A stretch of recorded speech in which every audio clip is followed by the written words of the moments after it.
Крымско-татарская женщина. Какая она? Какой она была в истории, как сейчас изменились ее мысли и стремления?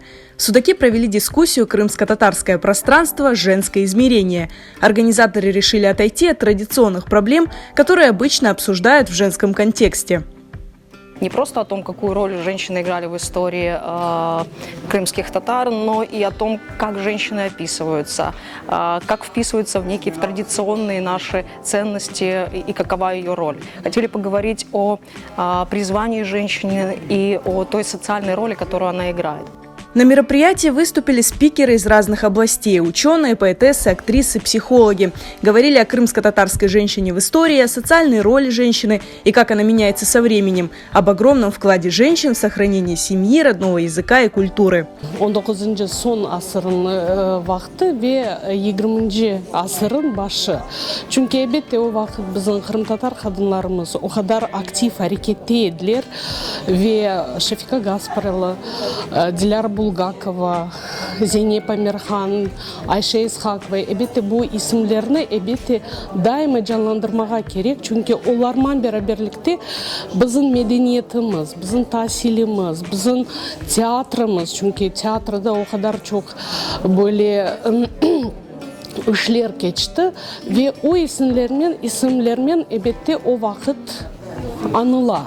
Роль женщины, матери, нашей бабушки, девочки в том числе, которые учились у них, что они делали в период депортации. Они же практически сохраняли нашу нацию.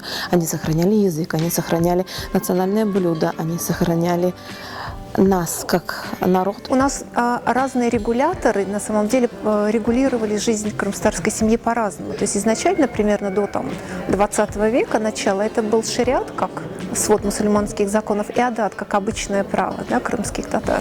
И крымско-татарская семья, она развивалась в рамках вот такого синтеза этих двух регуляторов. Да? То есть советский режим, советский период, он внес там свой кардинальный вклад в то, как стала функционировать крымско-татарская семья. То есть мы увидели там целенаправленную политику, направленную на эмансипацию женщин. На мероприятии обсудили и образ крымско-татарской женщины, проиллюстрировав это театральными миниатюрами.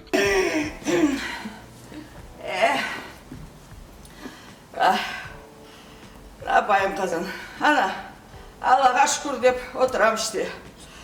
Або шышып қалсын давление мені пек чекіштіре. Де бақасын, яқшым.